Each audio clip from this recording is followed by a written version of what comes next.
Welcome back, guys. Now, today's case is coming from Ghana, my own home country, Ghana in West Africa.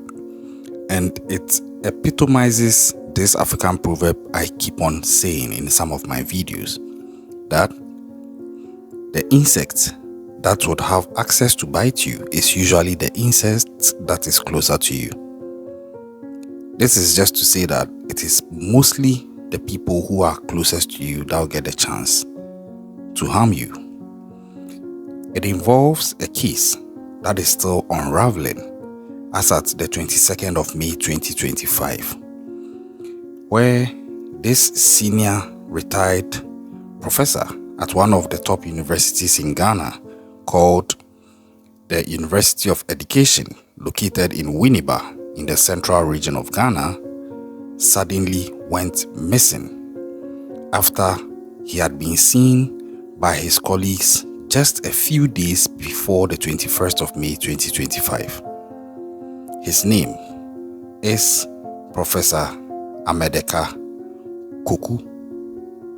You may not be familiar with the name if you are watching from outside of Ghana, but per his name, I think he's from the Volta region of Ghana. He's an Ewe per tribe. Now, this lecturer is a very affable person, or maybe I should say, unfortunately, he was a very affable person. He had this personality that everybody would be happy to see him. He lights up everywhere he goes. He's very sociable, so his presence is always felt just same as his absence is also felt. So it did not take long for people to recognize the fact that Professor Koku Mawuedem was MIA, because they were trying to find him and he was nowhere to be found, which was actually unusual of him, because the reports out there, Professor Mawuedem Koku is usually the type that is around. Aside his normal regular schedule with the university, you would also see him trying to socialize and interact with people, because he was a people person. And if you are familiar with how things go with such people, the moment their absence becomes prolonged, their regular routine begins to become profound, where you now realize that no, there's something of, this guy should have been here today, this lady should have been around by this time, what is wrong, let's find her. And you check one, two or three things, which are regular with this person, and the moment it's not adding up, your instincts begin to tell you that something is off. That was exactly what happened with Professor Koku Mawuedem. And so, when his friends and close ones didn't find any success in reaching out to him, they reached out to the police, because it was very unusual of him. And I think it's important we take note of how things are with the people around us, because you may be the one responsible for raising the alarm. So if you also adopt a posture of thinking that, oh, maybe it's just something, let me ignore, you may have actually resulted a situation where your call would have made a difference. So in this case, his peers reached out to the police in the central region of Ghana, and they started looking for him. In such situations, he will be treated as a missing person. And when it comes to cases of missing persons, Most people who are familiar with how these things go would know that if the person can't be found in 24 hours, it begins to get very dicey.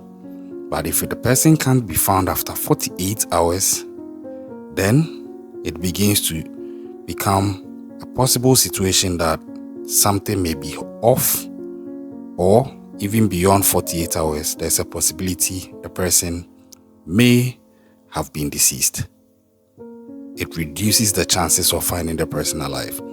So when this professor was not being found and his peers reported, it was literally a race against time, because you may never be able to tell right from that point what is actually happening or what has resulted in him not being found. So it becomes a race, and the police were very swift. The police were really swift, because they received the report on the 21st of May 2025, and just 24 hours after that, fast forward to 22nd of May 2025, the police were able to arrest a suspect. They were able to arrest a suspect, and it seemed like things were proceeding from there. So the police arrested this suspect called Mr. Joshua Karata, and he was arrested as being a key suspect in this situation. But guess what?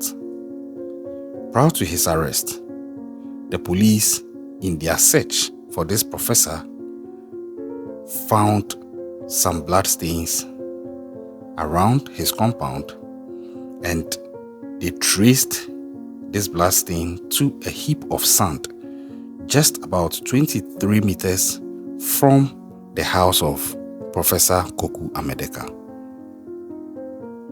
You see where this is going?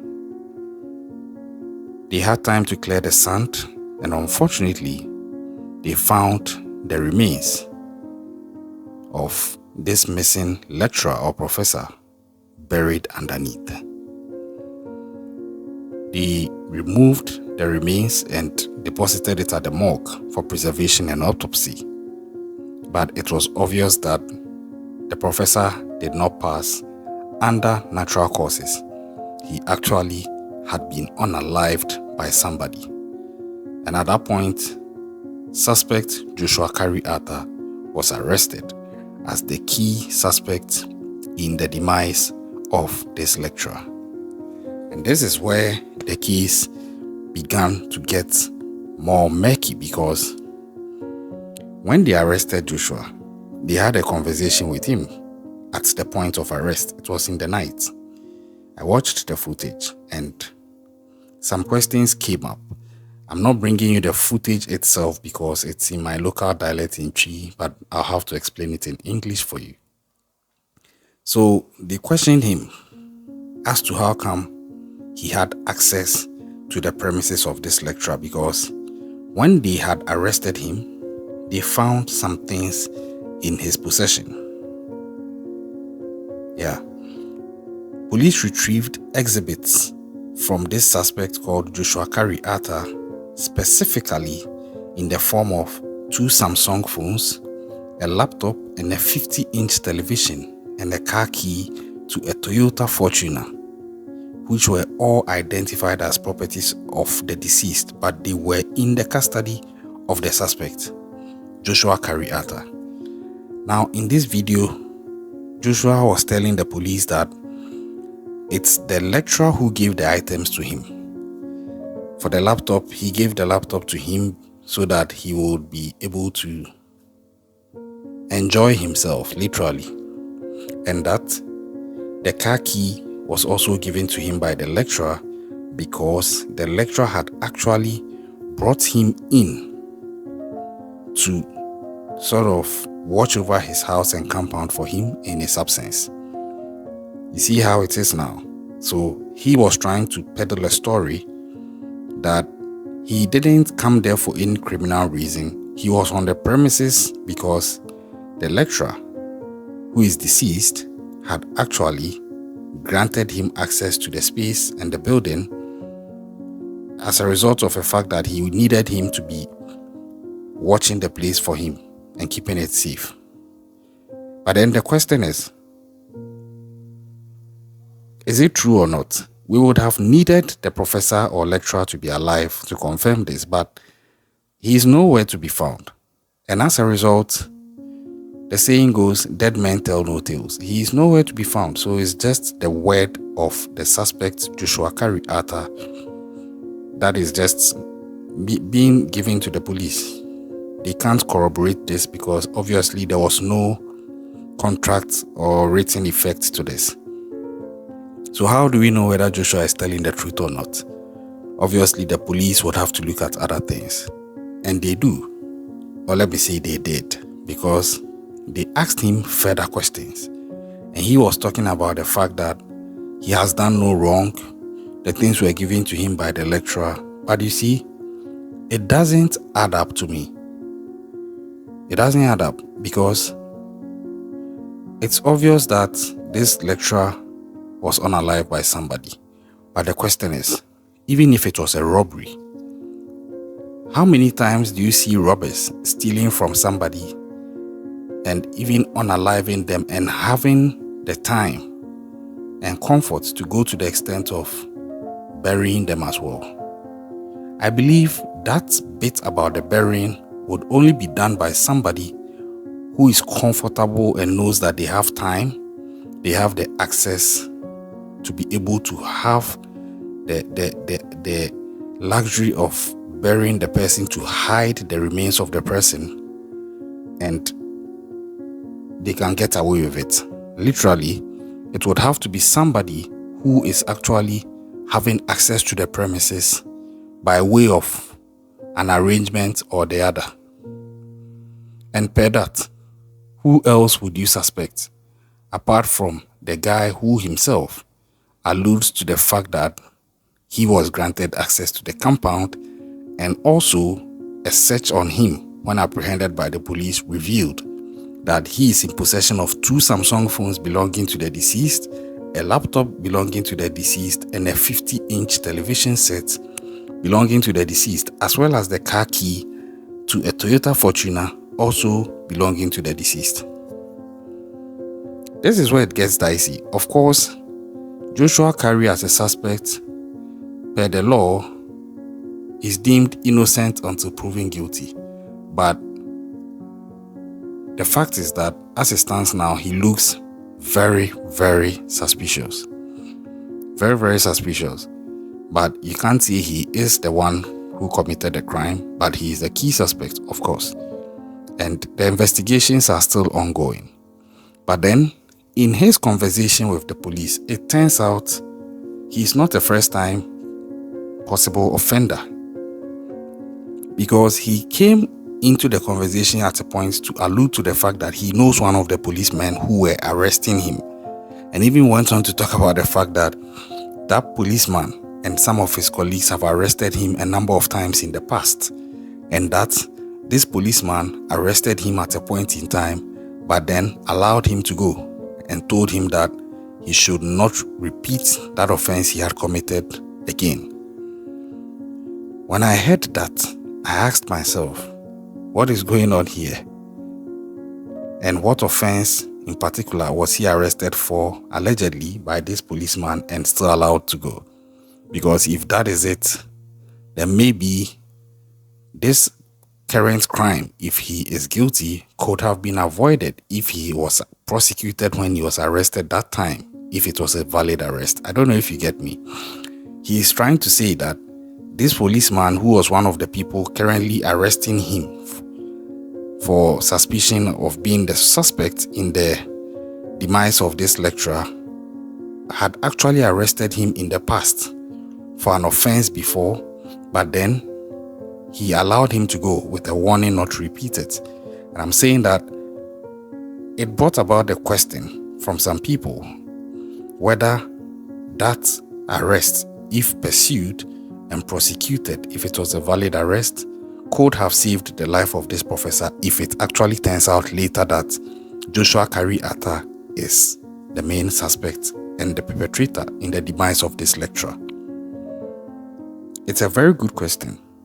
And as the conversation between suspect Joshua Karata and the police were ongoing, as at the time they were arresting him that night, per the video, when he said that, the police officer also came in to say that, yeah, he remembers him now, and that they arrested him some time back after he tried evading them, and they saw he had some herbs on him which wasn't Indian hemp, because Joshua had actually said they arrested him with Indian hemp, but the policeman came in to say yes, he remembers the arrest, but it wasn't Indian hemp. I don't know whether Joshua is telling the truth or whether the police officer is telling the truth, but that is just a bit of the case I think people need to pay attention to, because if it turns out that he was actually arrested and he had validly committed a crime that he needed to have faced justice for but was allowed to go, then an argument could be put forward that maybe that left him free to roam around and plan this crime and execute it if it actually turns out he's guilty of the demise of Professor Amederker Koku, which would be very unfortunate. There is also no mention of whether Professor Amederker actually stayed with his family or not, because looking at the age of this lecturer or professor, I was asking myself where his family is.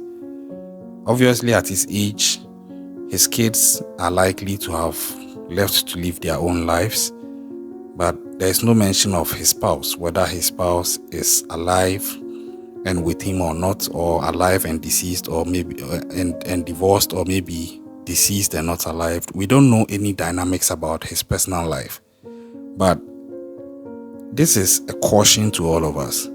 Look, there's so much evil around, the devil is actually getting jealous. Don't look at people and think that you are so better off and so okay. You are finding compassion for people and just exposing yourself to them. I'm not saying don't have compassion, but balance your compassion with due diligence and being alert. Other than that, you may be opening your doors to somebody who will come and mess up your life and destroy all the good things you've built and has been blessed with by God. It is very important. On no occasion are you excused from being diligent and careful. Even when you are at a party, even when you are in church, because people are stealing in church. There is evil all around. You just have to do yourself the favor of being vigilant. That is the fact. If you walk around thinking that, oh, that makes me paranoid, you can't think like that in every moment. Well, you can choose to do that. But I tell you for a fact, that will be you setting yourself up to be a possible victim. Because the moment evil shows up, you can't be ready if you didn't anticipate the possibility of those things coming up and putting in measures. You will become the person who would say, had I known. But I tell you, there are certain had I knowns that don't leave you with a chance to have a second chance. I hope you get it. Stay alert every time. That is how come the videos on my channel and the things I say are really critical. It wakes you up to the need to be proactive. I, for one, I always believe in being proactive and not ending up being the person saying, had I known. Experience is the best teacher, but nobody said it has to be your own experience, particularly when it comes to evil outcomes. Learn from what is happening to people and avoid having to be a victim yourself. Subscribe to the channel if you haven't done so. Turn on the post notification. Share these videos. This can be any other person you love. I'll catch you on the next one. Stay safe out there.